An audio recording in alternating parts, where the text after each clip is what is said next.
El fiscal acaba de compulsar copias a la Corte Suprema de Justicia en contra de los senadores del partido de la U, Musa Besaile, del senador conservador Hernán Andrade y del ex senador Luis Alfredo Ramos, y le pidió a la Comisión de Acusaciones para que investigue a los expresidentes de la Corte Suprema, José Leonidas Bustos y Francisco Javier Ricaurte. Esta decisión se da a partir de que la DEA le entregó al fiscal una grabación entre el exgobernador de Córdoba, Alejandro Lyons, quien se encuentra colaborando con la justicia norteamericana en Miami, y el exfiscal Luis Gustavo Moreno.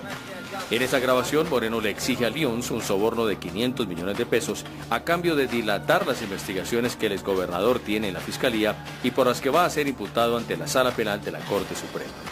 Según reveló El Tiempo, Lyons le pidió a Moreno una garantía de que su proceso iba a salir bien ante la Corte. Moreno le aseguró que los exmagistrados Bustos y Ricaurte habían arreglado varios procesos a favor de los senadores Musa Besaile, Hernán Andrade y Luis Alfredo Ramos, quienes eran representados por ese entonces por Gustavo Moreno. A cambio de esos actos corruptos, los exmagistrados habrían presuntamente cobrado coimas entre 1.000 y 3.000 millones de pesos por caso. No es la primera vez que el exmagistrado Bustos se ve envuelto en un escándalo. Según Semana.com, en el 2013 fue acusado de presuntamente haber recibido 800 millones de pesos por parte de Javier Suárez Corzo, hermano del exalcalde de Cúcuta, Ramiro Suárez Corzo, quien venía de ser condenado a 27 años de prisión por el asesinato del abogado Alfredo Enríquez Flores, ocurrido en 2003. Estos hechos se denunciaron ante la Comisión de Acusaciones, pero ese proceso nunca se resolvió. Bustos también se vio envuelto en la creación del orangután de la reforma judicial, el cual tuvo que ser archivado por el Congreso y en donde se opuso a la creación del Tribunal de Aforados. Bustos y Ricaurte también fueron mencionados como presuntos beneficiarios de la feria de puestos, con los que el exprocurador Alejandro Ordóñez aseguró su nominación por la Corte Suprema de Justicia. Por este motivo, el Consejo de Estado anuló la reelección de Ordóñez y lo separó de la Procuraduría el año pasado. Para el jurista Ramiro Bejarano, en diálogo con Caracol Radio, la gravedad de las investigaciones en contra de los exmagistrados Bustos y Ricaurte revela el delicado estado en el que se encuentra la rama judicial y sostuvo que la única forma de superar estas formas de corrupción es revocar a todas las altas cortes. Pregunta: ¿en qué estado queda la justicia con el escándalo de los sobornos a los exmagistrados de la Corte Suprema?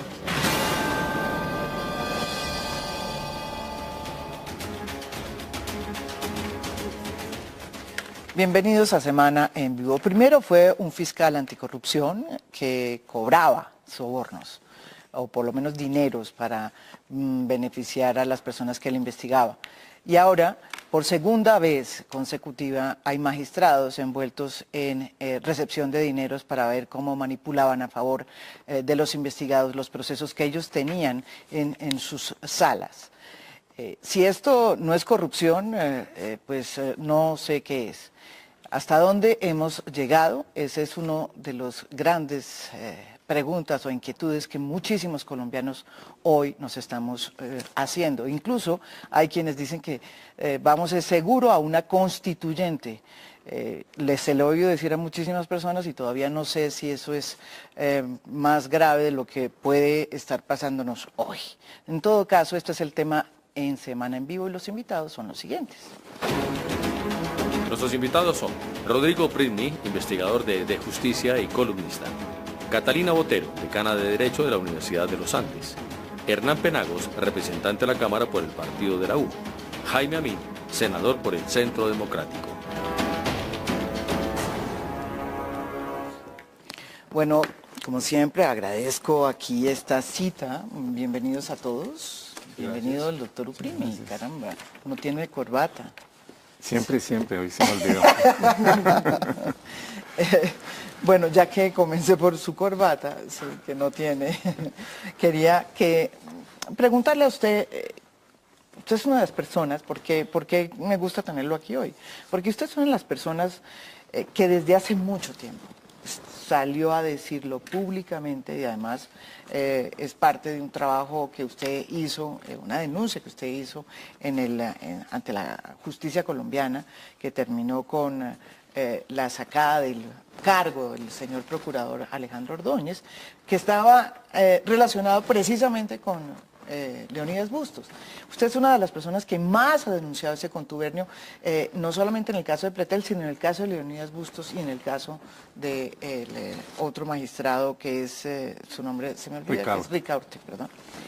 ¿Qué opina hoy cuando oye lo que nos está contando que tiene hoy la Fiscalía, que son unas negociaciones o por lo menos unos videos que se oyen en las que se oye una negociación en donde aparece otra vez Leonidas Bustos recibiendo aparentemente una plata que él habría pedido? O sea, yo vengo, digamos, en parte de la rama judicial, porque yo trabajé 11 años en la rama judicial, en la Corte Constitucional como magistrado auxiliar. He conocido magistrados extremadamente pulcros, muy valientes, muy corajudos, jueces también extremadamente pulcros, digamos, que han puesto en juego su vida para enfrentar el crimen organizado o para enfrentar otras formas de corrupción. Entonces, viniendo de esa tradición, es muy doloroso para uno ver esas denuncias. Pues obviamente ellos cuentan aún con la presunción de inocencia, pero al parecer, digamos, la prueba o los indicios son extremadamente graves. Entonces, que haya, digamos, esas acusaciones o esas investigaciones sobre casos de corrupción en las altas cortes es muy grave y muy doloroso. Lo que nosotros sabíamos era que había, digamos, intercambios de favores e intercambios, por decirlo de alguna manera, clientelistas, es decir, en el caso del magistrado Ricaurte, nosotros habíamos comprobado desde Justicia y con otras organizaciones que él se había hecho elegir por los magistrados de la Suprema que él había elegido y que se había hecho elegir de esa manera al Consejo Superior de la Judicatura y el Consejo de Estado anuló esa elección, lo cual también muestra que hay también unos mecanismos que siguen funcionando, es decir, que no ha sido, la situación es muy grave, pero debemos evitar un poco esa imagen de que colapsó la justicia y que lo único que nos saca es algo como una asamblea constituyente o revocatoria masiva de las Cortes, porque así empezó Venezuela, y así empezó la toma por el Ejecutivo de las Cortes en Ecuador. Ese sería un diagnóstico complicado. Tampoco debemos cerrar los ojos y decir no está pasando nada porque lo que está pasando es extremadamente grave, porque pareciera que y lo mismo con el señor ex procurador Ordóñez, también mostramos que él había hecho intercambios clientelistas con magistrados de la Suprema, en el caso específico del magistrado Bustos. Del magistrado Bustos. O sea, la esposa del magistrado Bustos fue nombrada en un muy buen cargo, Procuradora Judicial 2. Y a otra persona también. Y a otra persona también por Ordóñez, cuando él estaba buscando que la Corte Suprema lo ternara para su reelección. Entonces, sabíamos de los intercambios clientelistas y ahora vemos que la cosa es más grave, que algunos de esos magistrados que estaban vinculados a prácticas de clientela aparecen hoy vinculados a hechos de corrupción graves, digamos no condenados, pero investigados con pruebas serias. Y eso, digamos, muestra que entre el clientelismo y la corrupción, tanto en la rama judicial como en las ramas políticas, si bien no son idénticos, sí hay como, digamos, una alimentación. Sí. Es decir, que cuando se extienden prácticas... Y que no hay color político. Porque... Exacto, y que cuando se extienden prácticas de clientela en una institución... Sí. Digamos, el salto a prácticas ilegales de corrupción no es tan, suele ocurrir. Y aquí entonces parecería que algo así está ocurriendo y eso es particularmente grave, pero creo que hay que evitar, digamos, una imagen de colapsó todo. Porque... Sí, vamos a eso, porque yo creo que la posibilidad que está planteándose en el escenario de la discusión, en el sentido de, están hablando mucha gente de una constituyente para solucionar la justicia, se lo ha oído en muchísimas oportunidades de mucha gente, pues creo que es también un escenario que hay que abordar y lo vamos a abordar aquí en Semana en Vivo y como digo yo puede ser peor el remedio que la enfermedad. Pero quiero leerle, en este momento tenía aquí, se me fue caramba, un trino que usted me dirá que es, si le causa risa o dolor. El trino es de Alejandro Ordóñez, pero se me acaba de perder la pila. El trino es de Ordóñez, ¿me lo pueden dar, por favor?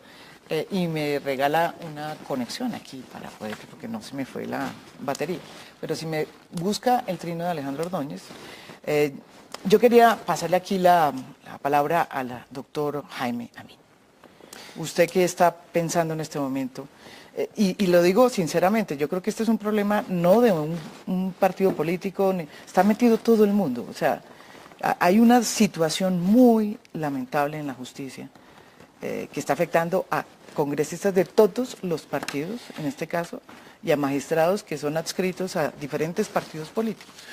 No es la justicia, no es en los partidos políticos, es en el país donde está ocurriendo lo que está ocurriendo, que es una situación lamentable, pero que si se aprovecha y se hace una catarsis profunda de toda esa crisis, donde hay unas sensibilidades muy grandes frente al tema de la corrupción y unas expectativas ciudadanas enormes, para que esto no quede en simples anuncios y palabrerías, yo creo que el país puede ganar y la sociedad civil puede avanzar y los colombianos podemos reencontrarnos en los temas urgentes que está demandando el país como solución a ellos. Yo he tenido discursos muy duros, los pueden ver ahí en YouTube seguramente frente a la Administración de Justicia en Colombia, muy fuertes. Recuerdo, por ejemplo, cuando el magistrado Pretel, yo lo conminé a él, a que en un acto de valor civil dijera toda la podredumbre que había en la justicia y que de pronto podía dar a conocer mucho de lo que el país estaba esperando. Hay, y coincido con el doctor Uprimni, magistrados brillantes, integérrimos, que le dan brillantez, que son, uno diría, son luz dentro de esta oscuridad que está sacudiendo al país.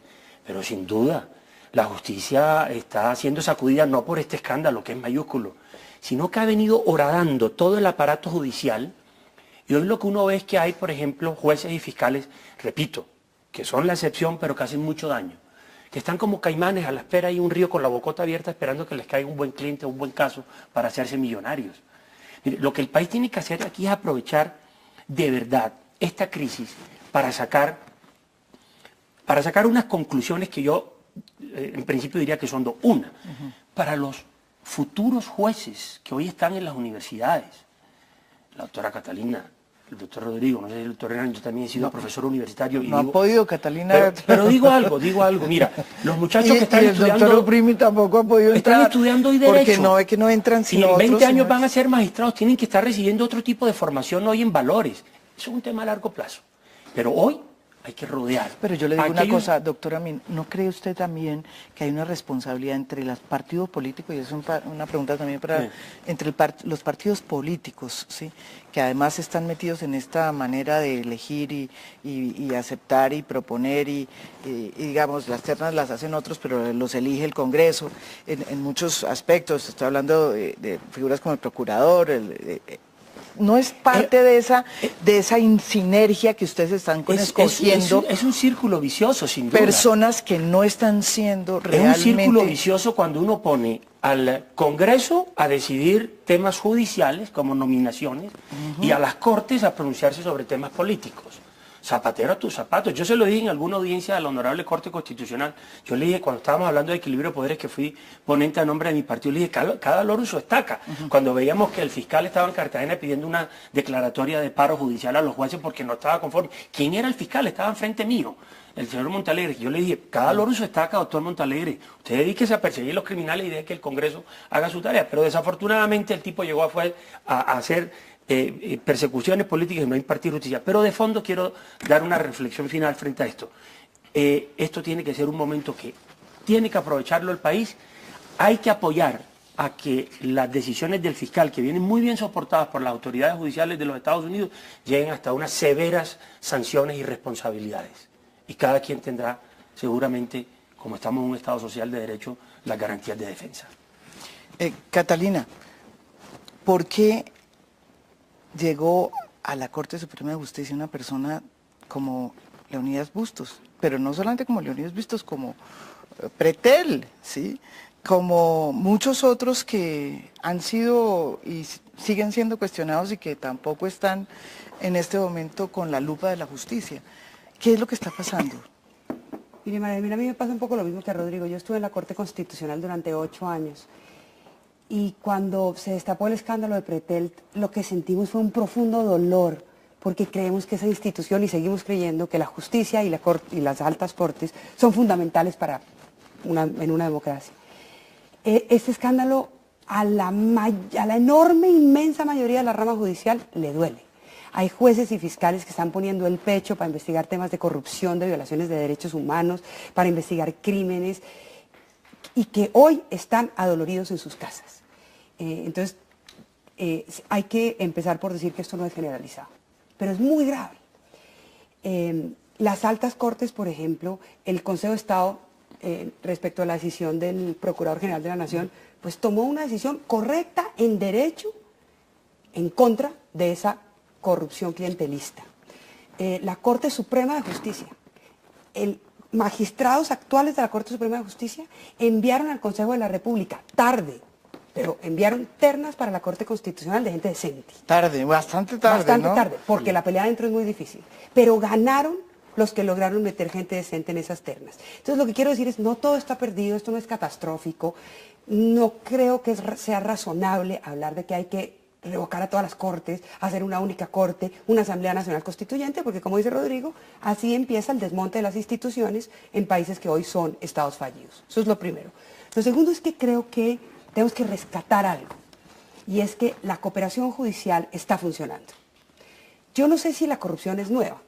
La cooperación con Estados Unidos, claro, si no se fuera por eso no tenemos investigación de Odebrecht, ni de Canal Isabel II por cuenta de los españoles. Usted pregunta por qué está una persona como Bustos. Usted hizo las investigaciones que mostraban evidencia que permitía por lo menos cuestionar a magistrados como Bustos.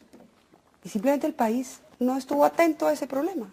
Porque había un conflicto armado, por mil cosas. No, o porque a la gente no había quien los investigara, porque no había quien los investigara. La comisión de acusaciones está totalmente ahí controlada voy a lo tercero. por su padrino, que era el señor Montenegro, que era el fiscal general de la Nación. Pregunta por qué amenazando a todo el mundo. Usted pregunta por qué pasa esto. Pero pasa igual ahora.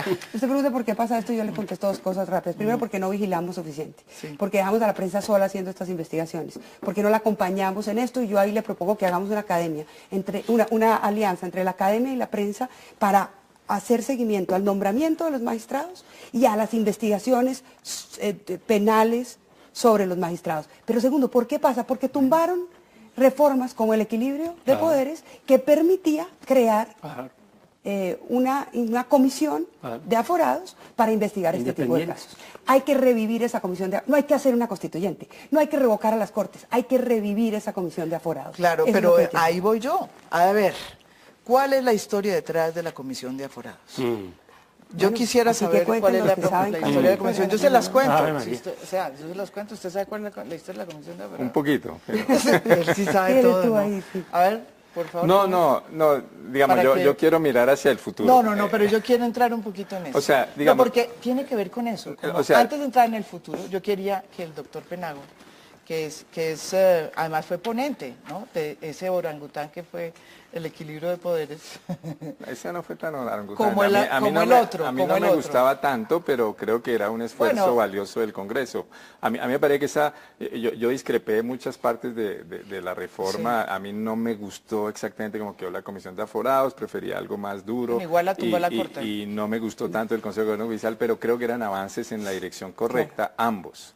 Y la Corte Constitucional en una sentencia muy equivocada, yo la he criticado públicamente varias veces, que es la 373 del 16, consideró que sustituía la Comisión de Aforados, y en la 285 del 16 que la reforma al Consejo de Gobierno Judicial sustituía la Constitución. Yo creo que son ambas sentencias profundamente equivocadas.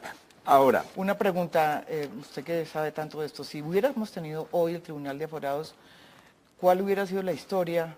La historia diría que la cosa iría más rápido, porque entonces el caso, como es un caso penal, no un caso de indignidad, entonces el caso hubiera ido a esta comisión de aforados, que era de 5, si no estoy mal, magistrados investigadores. Muy rápidamente la comisión de aforados podría sacar, digamos, hacia la instrucción con base en esas pruebas y acusaba directamente ante la Corte Suprema de Justicia, que obviamente tendría que tener con jueces, porque varios de ellos se tendrían que declarar de pronto impedidos. Entonces lo que se hacía era un proceso jurídico muy rápido. Es que no hay razón para que los magistrados tengan que tener un antejuicio político. En casi ningún país del mundo los magistrados tienen antejuicio político. Los que tienen antejuicio político político. Esto es decir, que tiene que haber primero un filtro ante el Congreso, son los jefes de Estado. Porque obviamente investigar a un presidente es una crisis estatal, pero investigar a un magistrado no genera una crisis política en ningún lado. Pero le quiero decir que nunca se ha podido. Pues con excepción de Pretel. No, Es el pero en único otros caso que países Es el sí. único caso Sí, sí. que hay. Sí, sí. Pero de resto, esta es la primera vez que vamos a iniciar, con excepción de Pretel, una investigación de un magistrado, pero por cuenta de una investigación norteamericana. Porque tienen el filtro Por allá del pasaron Congreso. haciendo lobby. Yo quería aquí pasarle la palabra aquí al doctor Penagos. Usted fue ponente de Yo fui la equidad- coordinador ponente coordinador del de la proyecto equidad de poderes. equilibrio de poderes. Un proyecto que lo castigaron duramente sin entenderlo, en especial en los medios de comunicación. Poco lo entendieron.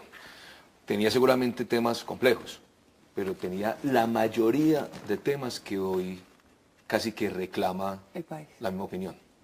Miren ustedes, allí quedó todo ese tema de eliminación, lo que usted ha profesado tanto de la puerta giratoria, el yo me elijo, tú me eliges, ahí quedó en ese proyecto de equilibrio de poderes. Además, Eso no se ha caído. Eso que está. no se ha caído. Pero ahí había unas alternativas interesantes. Miren, ¿cuánto lleva el país, los gobernantes, no solamente el expresidente Uribe, tratando de eliminar el Consejo Superior de la Judicatura? Usted preguntaba cuál es el problema de los magistrados, qué es lo que está ocurriendo. Y es que todos los elige el Congreso. A ver, ¿cómo es que se elige pues los magistrados de la Corte Suprema y del Consejo de Estado? No es de unas listas que presenta el Consejo Superior de la Judicatura. Es culpa del Congreso. Muchos de los medios no entendieron, pensaron que siempre era el Congreso el que elegía a los magistrados de la Corte Suprema de la Sala Penal, no tenemos nada que ver en eso. No, tenían Bueno, que ver en el... Pero hoy el Consejo de la Judicatura lo presenta, salvo el de la Corte Constitucional. Ese proyecto creaba un Consejo de Gobierno Judicial que tenía, claro, Que le quitaba la elementos de potestad. discusión, pero sacaba un poco Exacto, al ese Congreso. tema. Al ¿Cuántas veces estuvimos hablando de ese Consejo de Gobierno? Seguramente no era lo perfecto, pero se podía ir construyendo una cosa que sin duda era mejor que el Consejo Superior de la Judicatura, o por lo menos lo que la gente evidencia del Consejo Superior de la Judicatura. El Tribunal de Aforados. Hombre, un Tribunal de Aforados que hoy, digamos, o que en su momento en el proyecto de equilibrio tenía, digamos, una forma de elección como la plantea aquí el doctor Uprime, más o menos interesante, seguramente podría haber otra mejor, ni más faltaba, pero era una forma de elección. ¿Pero qué hacía? Lograba sacar el proceso de investigación de la Comisión de Acusaciones y le entregaba al Tribunal de Aforados todo el proceso de investigación y acusación para que en el caso de un delito, como dice el doctor Uprime, pues esa investigación o ese juicio se llevara a cabo ante la Corte Suprema de Justicia. Yo también estoy de acuerdo en que el procedimiento o las competencias del Tribunal de Aforados en ese proyecto de equilibrio no eran las mejores, deben haber sido mucho más fuertes, pero ni siquiera flexibilizándolos, así lo aceptaba casi nadie en el país y mucho menos Pero las no, Cortes. pero Y eso- ¿quién no y lo eso aceptaba? Yo flexibilizándolos. quisiera preguntarle eso. Pues yo que fui Dígame. coordinador ponente estuve en infinitos debates, Y no solamente en las señor Bustos comisiones, no lo aceptaba. sino en las universidades de Colombia, con la mayoría de los presidentes y magistrados en su momento de las diferentes cortes que nos daban con todo en esa reforma y que nunca la acompañaron. Es raro, y ahora abiertamente, porque eran debates académicos, cada uno tiene su forma de pensar, lo respeto, pero nunca acompañaron esa forma. Hoy en qué estamos, en el tema inicial, una comisión de acusaciones que tiene que hacer un antejuicio político, que yo tampoco lo entiendo, a un delito penal. Figúrese cuánto se demora ese antejuicio político para después entrar a la Corte a ver si es que ahí se deriva una conducta criminal. ¿Cuánto tiempo va a pasar? Todo el que quiera. Pero ustedes decían, entonces, no es necesaria una Asamblea Nacional Constituyente. Yo puedo estar, digamos, medianamente de acuerdo en que no sea necesario, porque las circunstancias del país son complejas, porque estamos en medio de una implementación, por lo que sea. Pues yo pregunto, si no es necesaria una Asamblea Nacional Constituyente, entonces, ¿qué es la otra opción? Un acto legislativo. ¿Por dónde? ¿Cómo se va a hacer? Primero, no es posible porque directamente las Cortes, digamos, nunca han querido Pero es que autorreglamentarse. Y segundo, ¿por qué no se puede, y cierro con esto, María Jimena, ¿por qué no se puede un acto legislativo? Por una sencilla razón, lo dijo el doctor Uprime, porque ya la Corte Constitucional dice que cuando se crea un tribunal de aforados, opera lo que se llama la sustitución de la Constitución, porque en ese sentido, entonces el Senado, el Congreso está sustituyendo... Pero yo le quiero decir... ¿Cómo vamos a hacer parte- de jurisprudencia? Pero yo en les ese quiero sentido? dejar la pregunta pero y no, se lo no. digo sinceramente, después de todo lo que hemos visto, o sea, ¿cuánto de lobby hubo en la Corte? ¿Sí? ¿Y cuánto de lobby hubo? En el ¿sí? Congreso, perdón. En el Congreso, ¿sí? Ya estaban todos. Para que presidente de la Corte, ¿quién era el presidente de la Corte, perdón? Bustos. Leonidas Perdón. Bustos. Bueno, Entonces, esas son las preguntas que les voy a dejar. El presidente de la Corte, Leonidas Bustos, había el el ministro consejero de entonces, que era Néstor Humberto Martínez, quien también se opuso al Tribunal de Forados. Tenemos varias, digamos, informaciones al respecto, en ese momento salieron, no es una información que esté haciendo ni diciendo que no es cierta, y terminó, y esa es parte de la discusión que les dejo aquí, terminó ese lobby en la Corte y la Corte finalmente hizo una cosa que nos deja con las manos atadas. Semiatadas. Semiatadas. Sí. Esa es la pregunta y después de esto vamos a ese escenario. Muchas gracias, no se vayan, estamos en Semana en Vivo.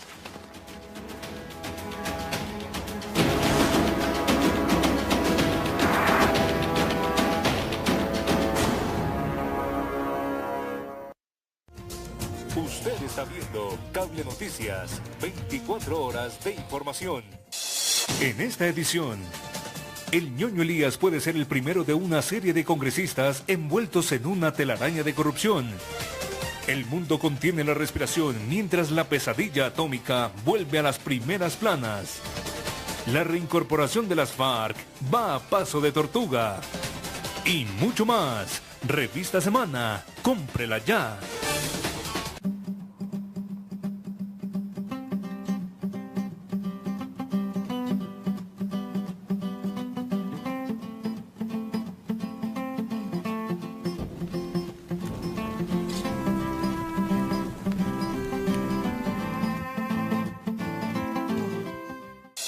En esta edición, el ñoño Elías puede ser el primero de una serie de congresistas envueltos en una telaraña de corrupción. El mundo contiene la respiración mientras la pesadilla atómica vuelve a las primeras planas. La reincorporación de las FARC va a paso de tortuga.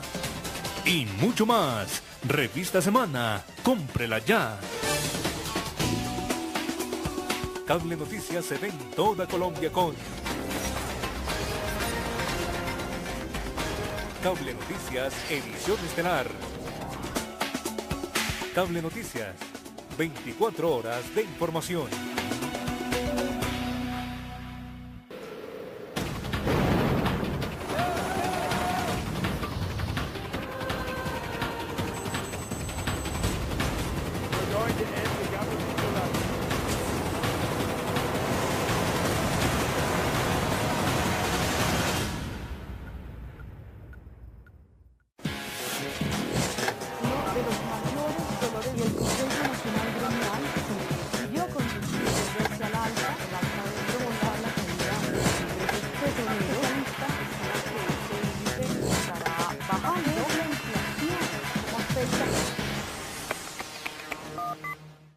Continúe viendo Cable Noticias, 24 horas de información.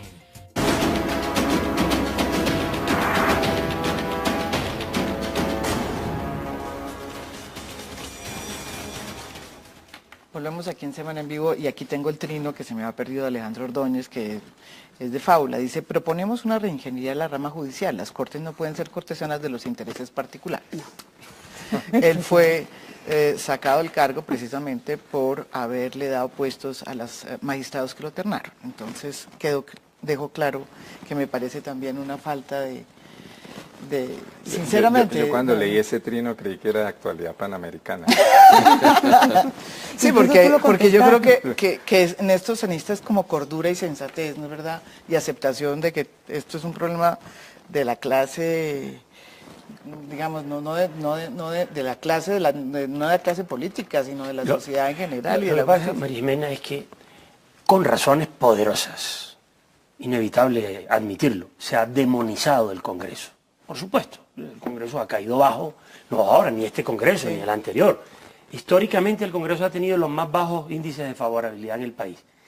Pero todo el mundo se tapa, se cubre en el aguacero y el paraguas del aguacero de críticas con el Congreso.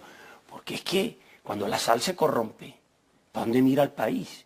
Cuando los guardianes de la heredad y de la Constitución y de la justicia están en estos entretelones, que es una telenovela sórdida, uno dice, esto tiene que tener una salida, pero una salida que no sea un salto al precipicio. Como ya hay un antecedente, que fue el tema de equilibrio de poderes, Hernán y yo lo vivimos como parlamentarios, ambos estábamos de ponentes, Y lo que se sintió allí fueron unos pasos de animal grande, atrevidos, impetuosos. ¿Qué sentías?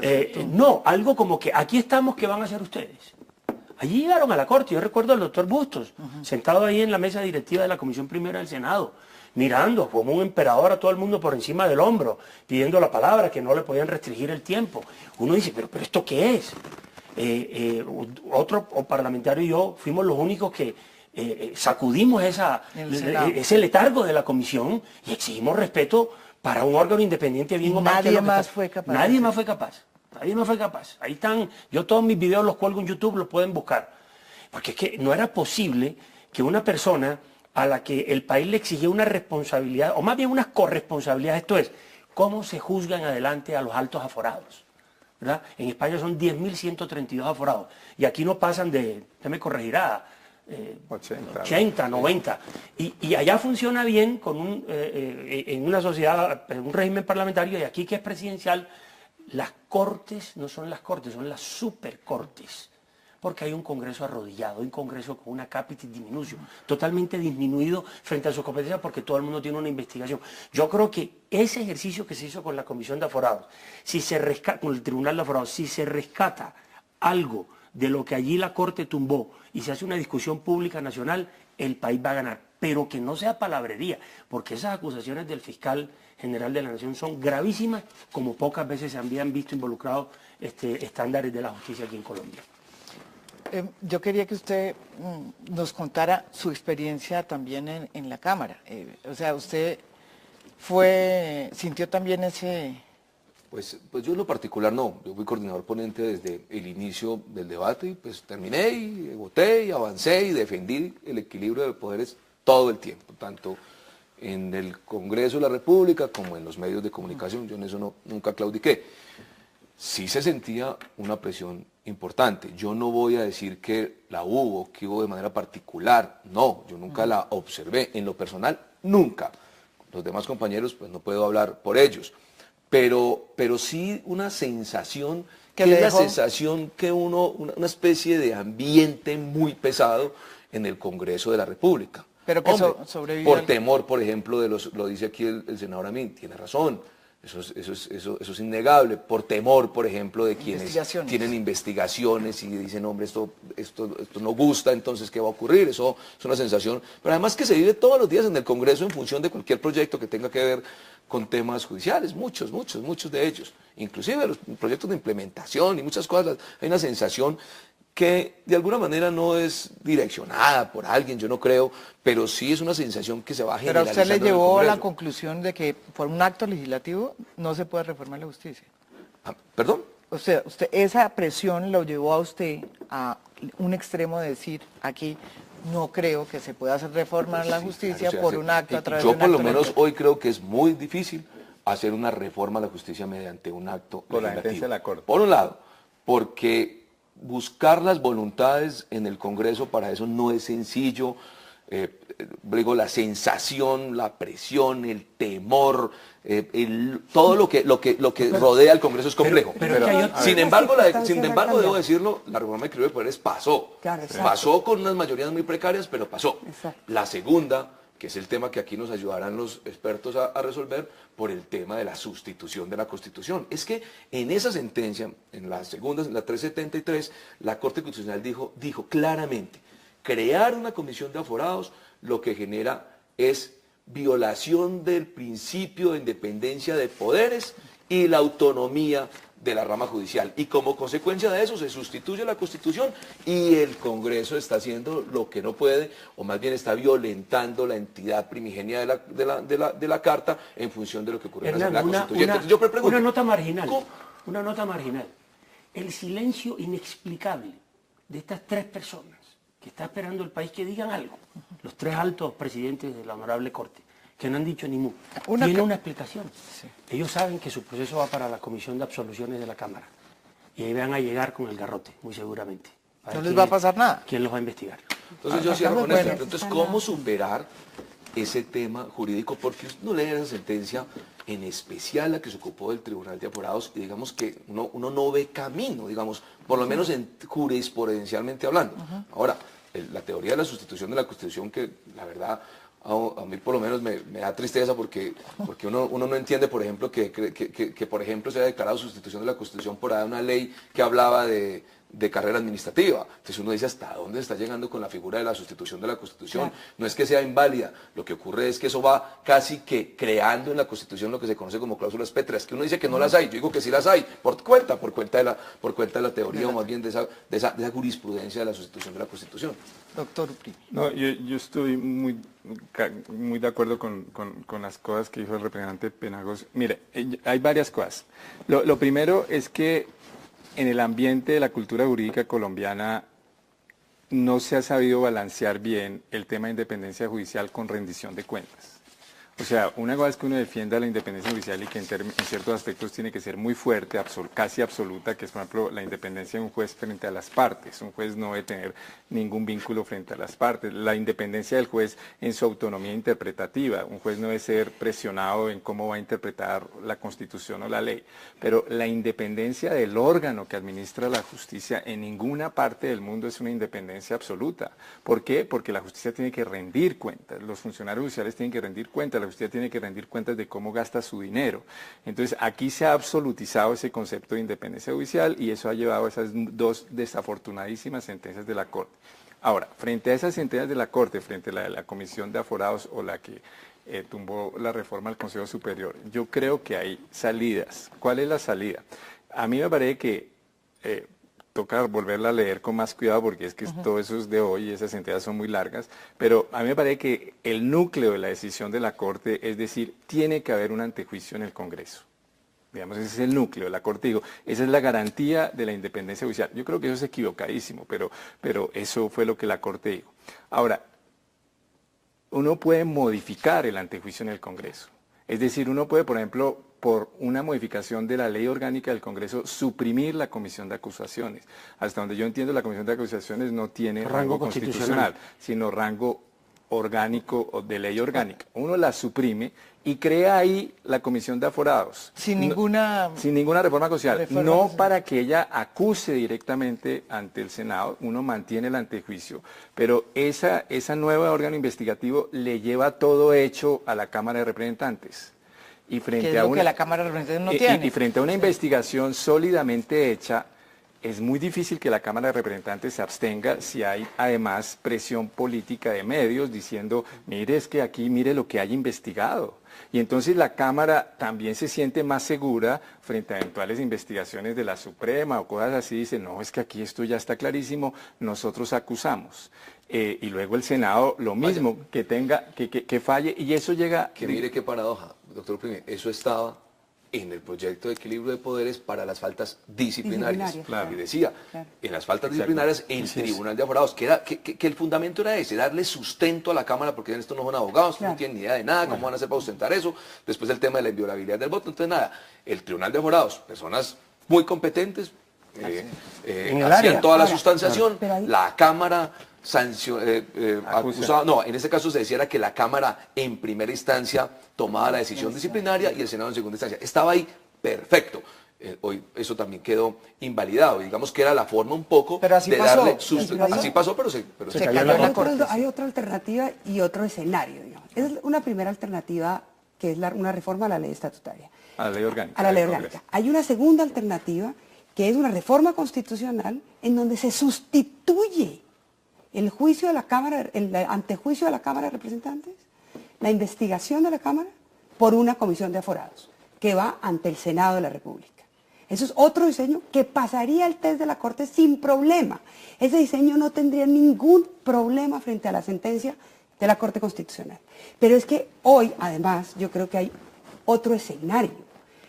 Frente a estas acusaciones, frente a esta evidencia, ya es muy difícil que la Corte Constitucional reitere su jurisprudencia. Y yo considero que hay razones para cambiar el precedente. Es decir, la Corte no está totalmente vinculada a su precedente.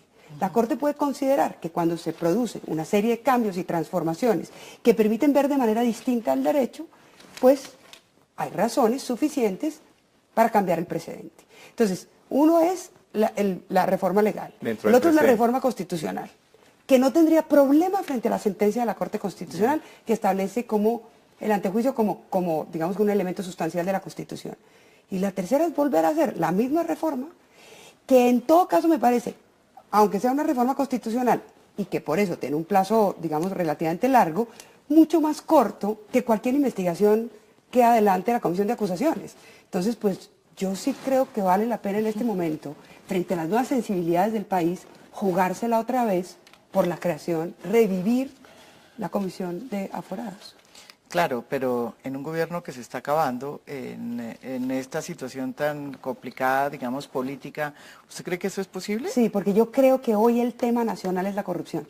Ya se le saca... Bueno, probablemente puede no. convertirse esto en un tema de campaña. Es un tema de campaña. No, el Hoy tema es de un gran aforados, tema. estoy hablando de la comisión o el tribunal de No aforados. creo que ningún partido político se oponga a eso hoy. Hoy hay una enorme sensibilidad frente a ese tema. O sea, yo creo que las condiciones están dadas para que en el Congreso pase y en las Cortes pase. Hoy ya no está Bustos, hoy ya no está Montealegre. Pero para eso nos toca esperar a la nueva campaña.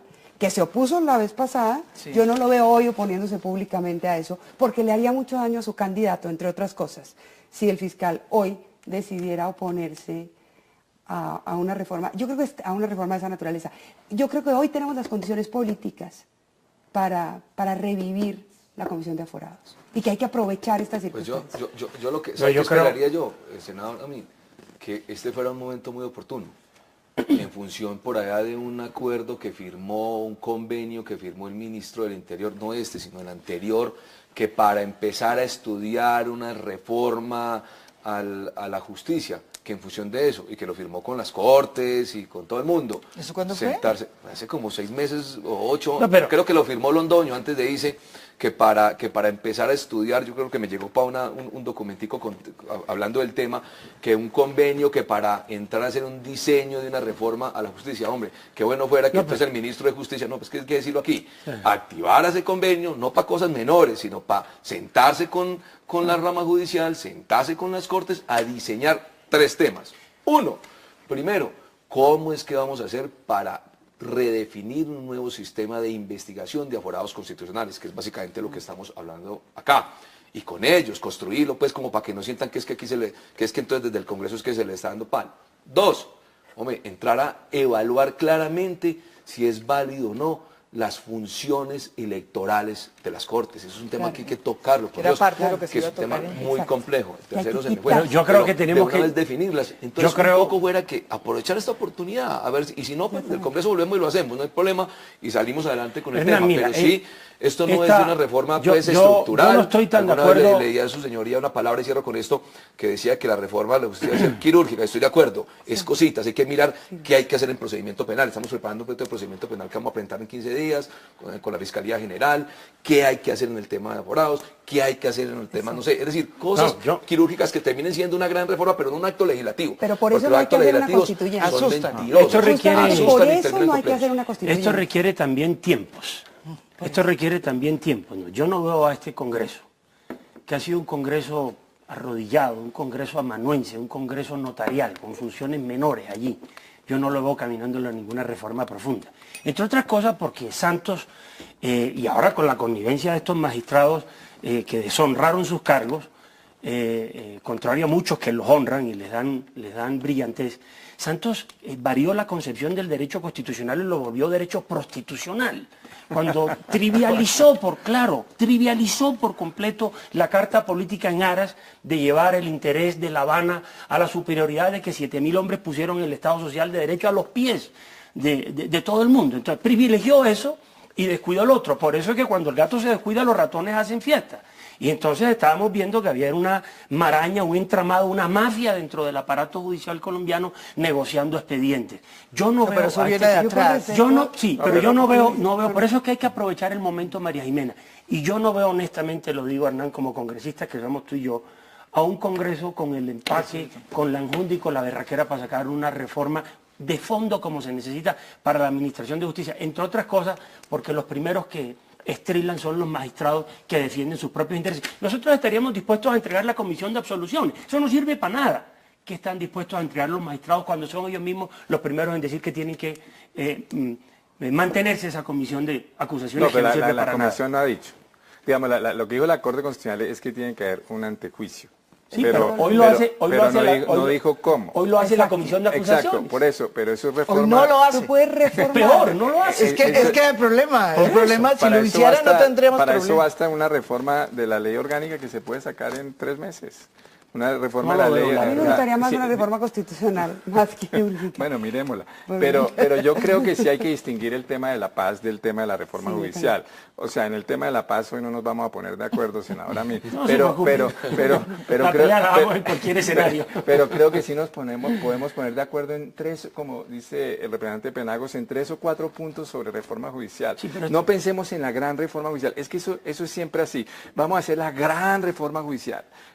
Los países que han construido sus sistemas judiciales los han construido poco a poco. Y entonces aquí tenemos detectados con cierta claridad algunos puntos en donde se pueden hacer ajustes.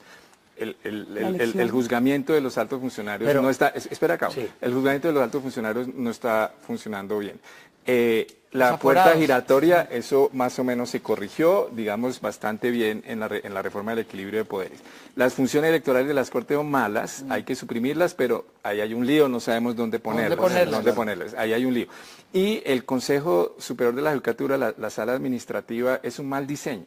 Es un mal diseño porque administra mal y genera, digamos, connivencias entre altas cortes y magistrados, porque las altas cortes eligen a los miembros de la sala administrativa y luego la sala administrativa hace las listas en donde se eligen los magistrados de las altas cortes por cooptación. Ese no es un buen diseño. Entonces, ahí sobre esos 4 puntos hay relativo consenso en el país. En las fórmulas podemos tener algunas discrepancias, pero que hay que fortalecer la capacidad investigativa para altos funcionarios del Estado, creo que no hay discusión. Que hay que quitarle las funciones electorales, creo que no hay discusión, y entonces uno puede ver dónde las pone. Que hay que modificar el Consejo Superior de la Judicatura, creo que no hay discusión. El problema es cuál modificación se hace, y creo que entonces se puede hacer una reforma puntual y lograr el consenso político, y eso tendría efectos súper importantes sobre la administración de justicia. Y además, en este momento justamente preelectoral, yo creo que no es políticamente rentable para ningún partido político oponerse a esa reforma quirúrgica,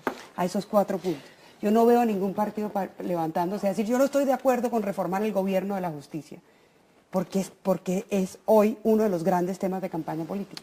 Y tampoco veo a las Cortes oponiéndose con la fuerza con la que se opusieron en el año pasado.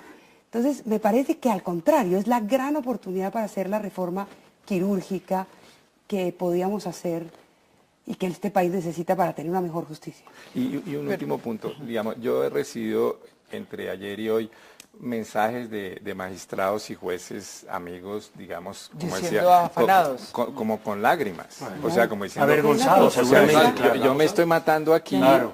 Y salen estas cosas. Entonces yo creo que incluso en la justicia habría un apoyo enorme a una reforma que tocara esos 4 puntos. Sí. Esta vez sí.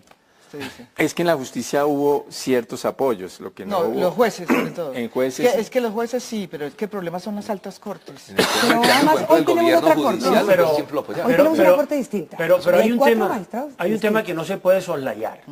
Este es un presidente totalmente deslegitimado a María Jimena, que yo no lo veo con la fuerza necesaria para empoderarse de una reforma de esa categoría, aunque sean los 4 puntos esenciales que menciona el doctor Rodrigo. No lo veo ni con la fuerza política ni con la fuerza popular para sacarlo adelante. Entre otras cosas porque, muy fiel a su estilito, terminó amenazando veladamente a las Cortes, como cuando eligieron recientemente una connotada magistrada en la Corte Constitucional. Si no me eligen esa, se cae el proceso de paz. No, un momentico, yo creo que zapatero a tus zapatos, Santos quedó muy preso de ese proceso, el Congreso al garete enmermelado y unos jueces que son la excepción, afortunadamente, corruptos haciendo de la suya. Hagan un acuerdo nacional interpartidista por la justicia en este país. Bueno, yo creo que yo le voy a coger a Catalina esa propuesta que usted dice y lo vamos a plantear y la vamos a sacar adelante para hacer una veeduría sobre quiénes son... Con elección visible. Con elección visible, quiénes son los magistrados que están llegando a esas cosas. La academia y pero eso me parece muy importante. Pero además yo quería, como ya se nos está acabando el tiempo, terminar con esta pregunta. Hay todos los escándalos que han aparecido en estos últimos 10 años, porque el tema, infortunadamente, digo yo, no es solamente del gobierno Santos, esto nos viene desde atrás, incluso atrás del gobierno del presidente Uribe. Esto es un problema endémico, pero escojo 2 escándalos, Odebrecht, Dirección Nacional de Estupefacientes, todos esos escándalos están llegando a los puntos de donde tienen que llegar, es decir, la Corte Suprema de Justicia. La Corte Suprema de Justicia prácticamente no pudo investigar a todos los aforados senadores que tenían o representantes que tenían esas investigaciones. Esos han ido saliendo, o por lo menos no saliendo, pero sus investigaciones cerrándose por falta de investigación. Y lo mismo podría pasar, si eso fue el presidente, en casos como lo de Odebrecht. Por el otro lado tenemos lo de la comisión de acusaciones. ¿Qué le podemos decir al país? Porque el país está diciendo, ¿qué está pasando? Nadie entiende todos estos tejemanejes. O sea, ¿qué es lo que realmente está pasando? Hay un encubrimiento por parte de los organismos que tienen que funcionar y vigilar, ¿sí? No, a los está pasando que hay aforados. tensiones. ¿O qué es lo que está pasando? Hay tensiones. No hay una catástrofe, no ¿No? está todo el mundo metido, no. Hay tensiones. Hay una parte de Está la Corte Suprema funcionando. de Justicia. El sistema de aforados Hay tensiones. está funcionando. Hay tensiones. El caso de Pretel está en este momento en la Corte Suprema de Justicia. Entonces, hay una gente que está intentando hacer las cosas bien, desde la Corte Suprema de Justicia, desde la Corte Constitucional, desde el Congreso de la República. Entonces, lo que tenemos que hacer es ayudarlos a que salga bien, no generar un escenario catastrófico en donde todo va a salir mal. Y la politización de la justicia que todo el mundo dice, porque entonces sale el Centro Democrático y si el acusado es uribista dicen que es un juicio político. El problema es que como no pueden resolver los temas arduos en el Congreso, se los pasan a las Cortes y las Cortes tienen la obligación de resolverlos. O sea, es la política la que está obligando a la justicia a tomar decisiones que la justicia no tendría por qué tomar. Ayer decía uno de los tres personas, senador por cierto, públicamente en los micrófonos, que él tenía 11 años con un proceso judicial en la sala penal de la Corte Suprema de Justicia, por Dios. La peor justicia es la justicia morosa, por supuesto. Acaban de nombrar magistrados de descongestión, ¿no? Entonces hay gente, por ejemplo, muy decente. Donde el país supo que habían nombrado magistrados de descongestión en la Corte Suprema de Justicia, no estamos haciendo seguimiento. Por ejemplo, hay una cierta veeduría sobre el nombramiento en la Corte Constitucional, pero los nombramientos de magistrados de la Corte Suprema pasan en silencio, o sea, nadie discute. Entonces salió esta lista, y entonces ¿por qué salió esta lista del Consejo Superior y no esta otra? ¿Cómo fue la convocatoria? Luego de esa lista, los periodistas hacen vigilancia, muy poca. O sea, como la Corte Constitucional es como la joya de la corona y tiene un poder político jurídico enorme, pues entonces hay una cierta vigilancia, porque además la última elección es en el Congreso, entonces es más visible.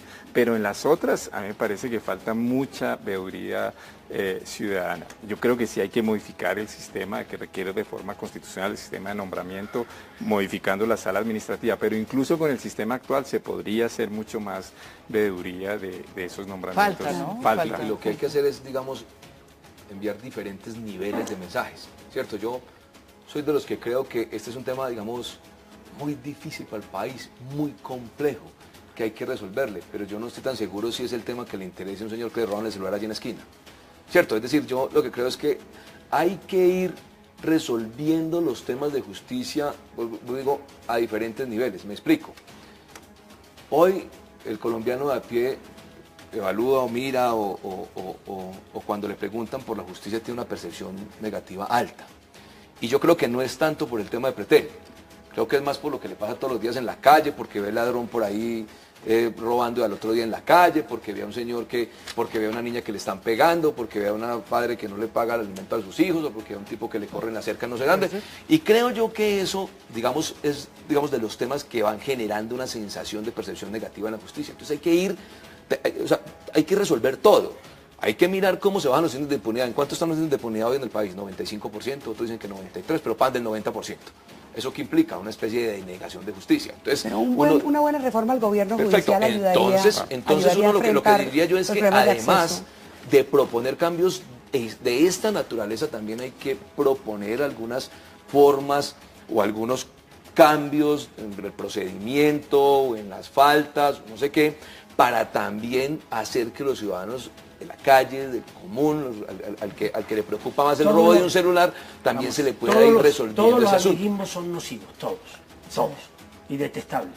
Pero es mucho más peligroso y riesgoso para la institucionalidad del país el amiguismo en la justicia que el amiguismo en la política. Sin duda. Y eso hay que acabarlo. Y los jueces nunca han dado muestra de eso. Bueno, se nos Opinión de acabó los dos el tiempo, políticos de pero la mesa. una conclusión, no a una asamblea constituyente, esa es una de las grandes conclusiones que me parece que es importante. Es enormemente riesgoso. Ahora, no tenemos claro cómo vamos a hacer lo otro, pero bueno, el otro... Reforma legal, reforma constitucional. Y más veeduría. Les pero, hemos dado varias soluciones. Exacto. pero en todo caso, yo quisiera terminar este debate con una frase que le escuché a una persona que mejor me reservo el nombre. Me dijo, si esto no se reforma, si la justicia no se reforma, va a terminar funcionando mejor la JEP. Que será la Muy justicia buenas de la noches, venganza. los espero mañana con otro tema internacional. Muy buenas noches.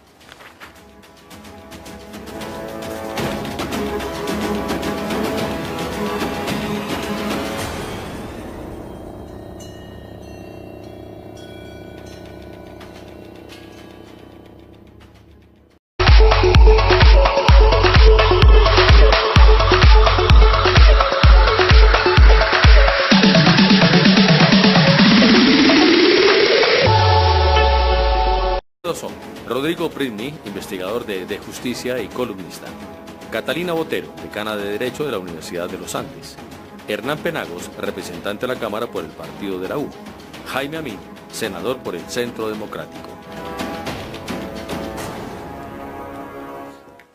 Bueno, como siempre, agradezco aquí esta cita. Bienvenidos a todos. Bienvenido el doctor Uprimi. Caramba, no tiene corbata. Siempre, hoy se me olvidó. Bueno, ya que comencé por su corbata, sí, que no tiene, quería preguntarle a usted, usted es una de las personas, ¿por qué me gusta tenerlo aquí hoy? Porque usted es una de las personas que desde hace mucho tiempo salió a decirlo públicamente y además es parte de un trabajo que usted hizo, una denuncia que usted hizo ante la justicia colombiana que terminó con la sacada del cargo del señor procurador Alejandro Ordóñez, que estaba relacionado precisamente con Leonidas Bustos. Usted es una de las personas que más ha denunciado ese contubernio, no solamente en el caso de Pretel, sino en el caso de Leonidas Bustos y en el caso de otro magistrado que es, su nombre se me olvida, que es Ricaurte, perdón. ¿Qué opina hoy cuando oye lo que nos está contando que tiene hoy la Fiscalía, que son unas negociaciones o por lo menos unos videos que se oyen en las que se oye una negociación en donde aparece otra vez Leonidas Bustos recibiendo aparentemente una plata que él habría pedido? O sea, yo vengo, digamos, en parte de la rama judicial, porque yo trabajé 11 años en la rama judicial, en la Corte Constitucional como magistrado auxiliar. He conocido magistrados Que será archivado por el Congreso y en donde se opuso a la creación del Tribunal de Aforados. Bustos y Ricaurte también fueron mencionados como presuntos beneficiarios de la feria de puestos con los que el exprocurador Alejandro Ordóñez aseguró su nominación por la Corte Suprema de Justicia. Por este motivo, el Consejo de Estado anuló la reelección de Ordóñez y lo separó de la Procuraduría el año pasado. Para el jurista Ramiro Bejarano, en diálogo con Caracol Radio, la gravedad de las investigaciones en contra de los exmagistrados Bustos y Ricaurte revela el delicado estado en el que se encuentra la rama judicial y sostuvo que la única forma de superar estas formas de corrupción es revocar a todas las altas cortes. Pregunta: ¿en qué estado queda la justicia con el escándalo de los sobornos a los exmagistrados de la Corte Suprema?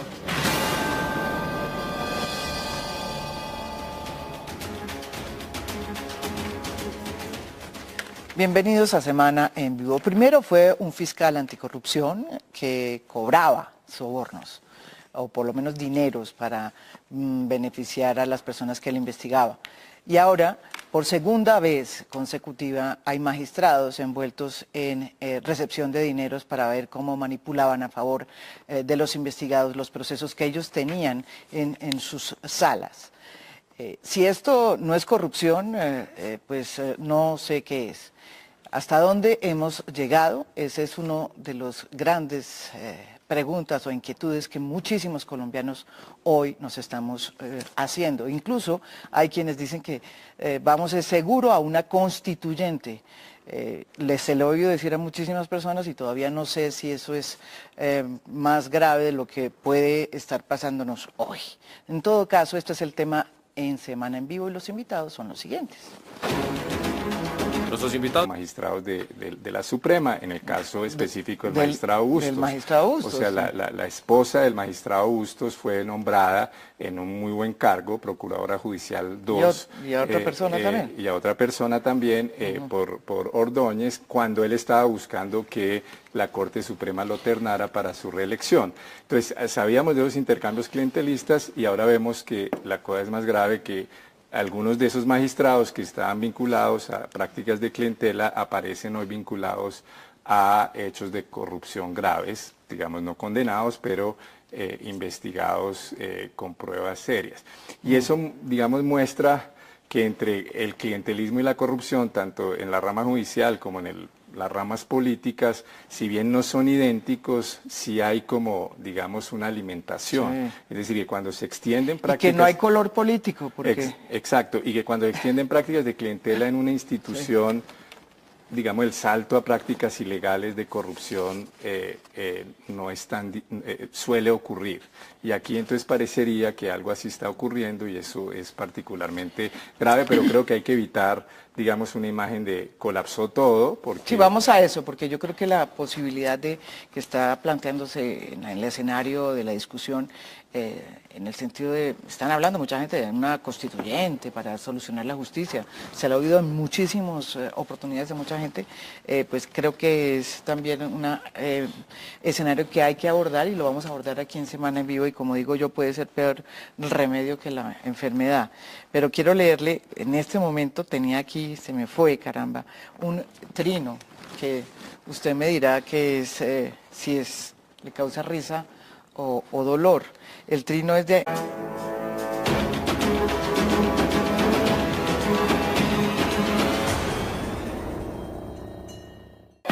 El fiscal acaba de compulsar copias a la Corte Suprema de Justicia en contra de los senadores del partido de la U, Musa Besaile, del senador conservador Hernán Andrade y del ex senador Luis Alfredo Ramos, y le pidió a la Comisión de Acusaciones para que investigue a los expresidentes de la Corte Suprema, José Leonidas Bustos y Francisco Javier Ricaurte. Esta decisión se da a partir de que la DEA le entregó al fiscal una grabación entre el exgobernador de Córdoba, Alejandro Lyons, quien se encuentra colaborando con la justicia norteamericana en Miami, y el exfiscal Luis Gustavo Moreno.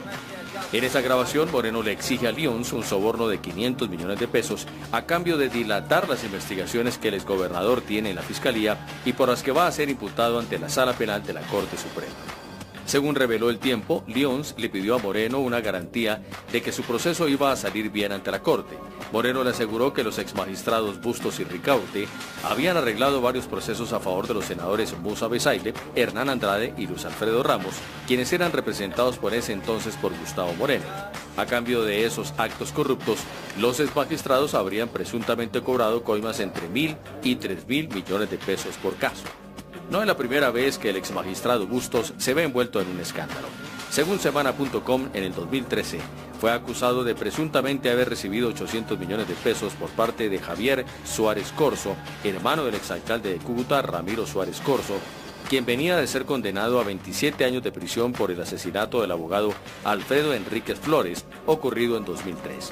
Estos hechos se denunciaron ante la Comisión de Acusaciones, pero ese proceso nunca se resolvió. Bustos también se vio envuelto en la creación del orangután de la reforma judicial, el cual tuvo... extremadamente pulcros, muy valientes, muy corajudos, jueces también extremadamente pulcros, digamos que han puesto en juego su vida para enfrentar el crimen organizado, para enfrentar otras formas de corrupción. Entonces, viniendo de esa tradición, es muy doloroso para uno ver esas denuncias.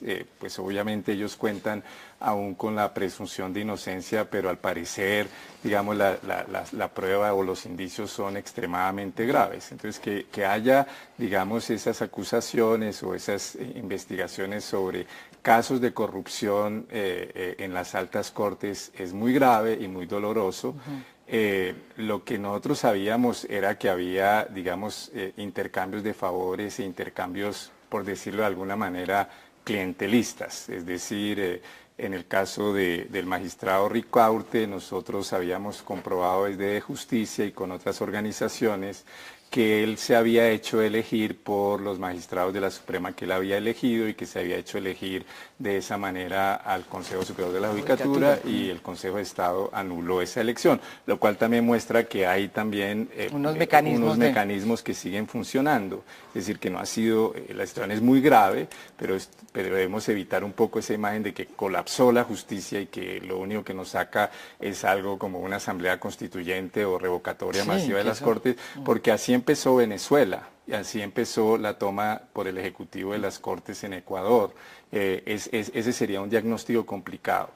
Tampoco debemos cerrar los ojos y decir no está pasando nada porque lo que está pasando es extremadamente grave, porque pareciera que y lo mismo con el señor ex procurador Ordóñez, también mostramos que él había hecho intercambios clientelistas con